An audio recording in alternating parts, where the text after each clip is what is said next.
say amen to that. Y'all did a really good job tonight, and I appreciate you coming here because there have been some confrontational things.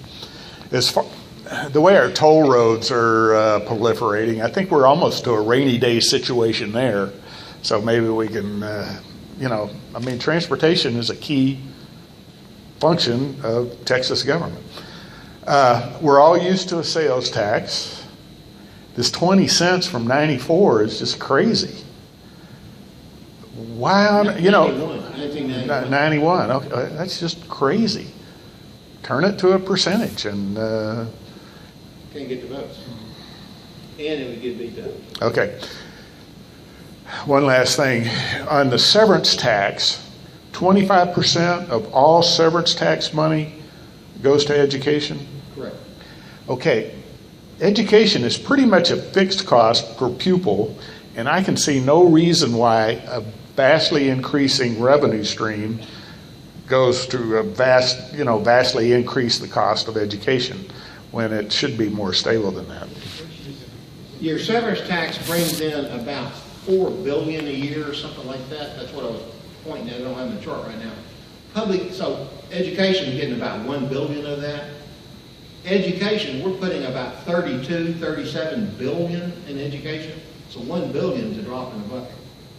So, if you put it all in education, you still wouldn't fund education. Try to put it in scale. Teachers. 1 million more children in education today Wouldn't be than funding did 5 teachers. years ago. 1 million more in education today than 5 years ago.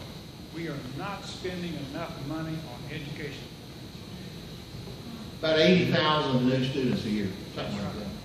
Are we through? Any more questions? Oh, gentlemen, I appreciate you coming. It's been a very good presentation. Very good information. I'll have to do some more research, but I'm kind of like, all right, makes sense to me. My one concern is, as with any propositional plan of government, it sounds great up on a chart. What kind of accountability do we have? Because our Tea Parties are all about holding government accountable.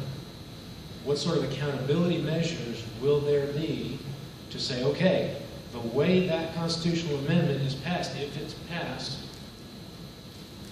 how do we assure that that's actually the way the money gets collected and spent? And the reason I ask that is we have so many issues at state and not to mention federal government level of not following the Constitution. What sort of accountability measures will we have in place if this amendment passes? Thank you. okay. First of all, there are people that watch. And we're going to have a new comptroller named Hager. He knew that turning around. And Senator Hager, as well as myself, we swear to uphold the Constitution. And I'm watching the comptroller do the right thing because it's very up there. And they better do the right thing. Or the legislature will step in, or somebody else will step in. And that's a very simple funding formula. It works. What happens is it's so quiet. It's a formula that works that nobody's watching. In other words, the comptroller automatically makes these deposits. And so it's not something we vote on every year.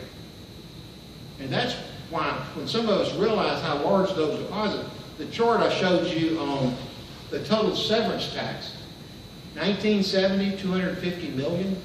1988, when it kicked in, 1 billion. Now it's 4 billion. And it was a formula, and those things are sitting off the side. But there's lots of people watching that. More that make them feel good. I think your question is geared also to the revenue side coming in. Who's going to watch it, where it goes on the revenue side? There's another accountability there too. That's with us at the agency of how we're going to spend it. And I'm saying we can talk about where it's going to go, but one last thing, we're trying to find ways to save money as well. I know a little over a year ago, I challenged my commissioners and staff to, can you do 1 and 2 or 2 and a few? Can you save $1 billion in 2 years or $2 billion over a few? We've identified several million, actually several billion over a 10-year period that we've been able to identify savings. Some of it through contracting, some of it through outsourcing, some of it just updating and doing some things. So we are continuing to try to save and be more accountable, so the more we have come in, the more we can put back on the roads. We also required in this constitutional amendment, in the enabling legislation, that TxDOT must find at least $100 million in administrative savings in the next 2 years. And we just sent you a letter. I got it. I read it. I might have it. I want you to know, before we debate, I got to have a little fun with it. We did identify 197 million of savings that we've identified since the last session. And I think we can still keep going and continue to be a better agency. Yes, sir. I would just like to ask a question, how much cronyism and fraud goes into the contractors who oversee them and see that they do the right job? I will tell you, when I first got on as a commissioner, that was one of my biggest concerns. Is this a corrupt system between contractors and engineers and the department? And maybe some of the legislature, like New Jersey and some of those places? Or is this pretty much beyond reproach? That was my kind of note. I mean, I was asking questions all over the place around it. I traveled this whole state for several years trying to get that question answered. And what I've discovered, to my personal satisfaction, is it's probably one of the most honest bidding processes I've seen. The industry patrols themselves, TxDOT patrols it, and the legislature watches them. As you mentioned New Jersey, one thing that y'all passed last session was to come back and give a little, like a 5% discount to Texas-based contractors. Create jobs and keep jobs here. But it's something to be suspicious of. It's a lot of money. Yeah, we just, typically we give our speakers gas money or a little gift each month. I even double check TxDOT and these folks, they cannot accept gifts like that.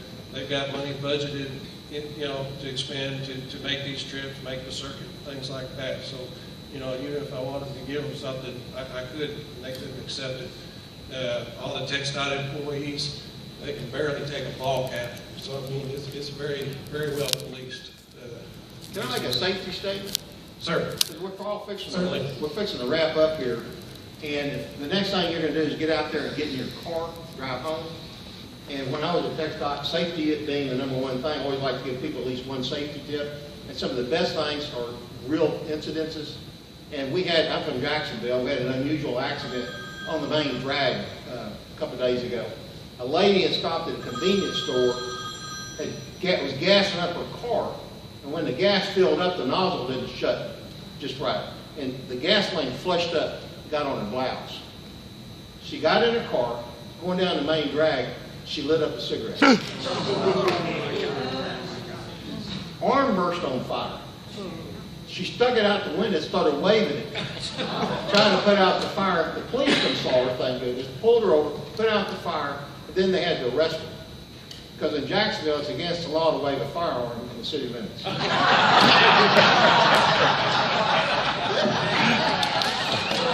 I'm sure it'll be in the newspaper.